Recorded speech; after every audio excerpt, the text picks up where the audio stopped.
katliam var. Halep yanıyor.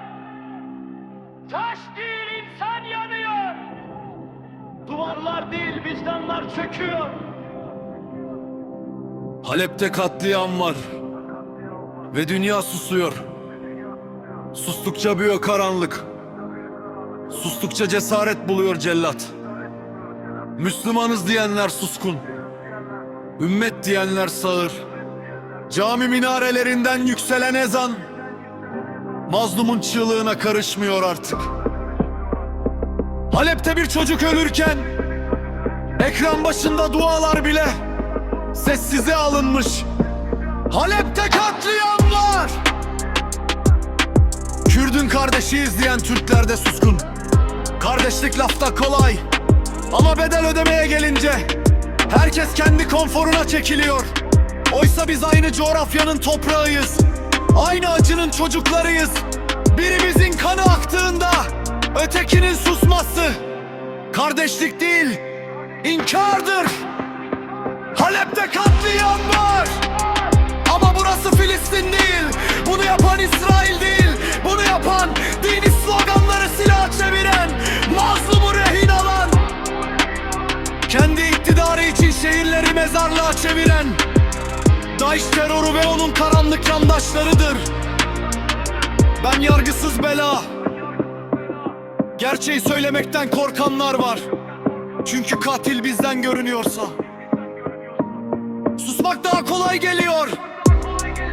Ama zulmün milliyeti yoktur. Mezhebi yoktur. Bayrağı yoktur. Zulüm, zulümdür. Kimin yaptığı değil, kime yapıldığı önemlidir. Masumlara. Ben Rojavalı bir Kürdüm. Sınırların böldüğü ama acının birleştirdiği bir halkın içinden konuşuyorum. Biz çok katliam gördük. Çok sessizlik yaşadık. Dün bize yapılanlara susanlar bugün Halep'e susuyor. Yarın kime susacaklar? Onu da zaman gösterecek. Halep düşerken sadece bir şehir düşmüyor. İnsanlık da düşüyor.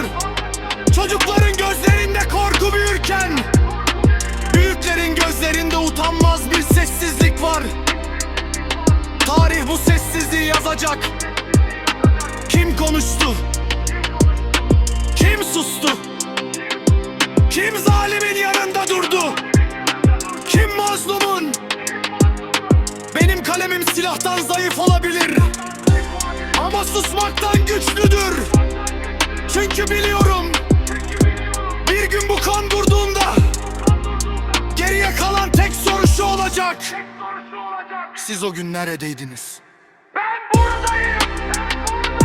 Mazlumun yanında, Halep'in acısında ve susmayanların safında.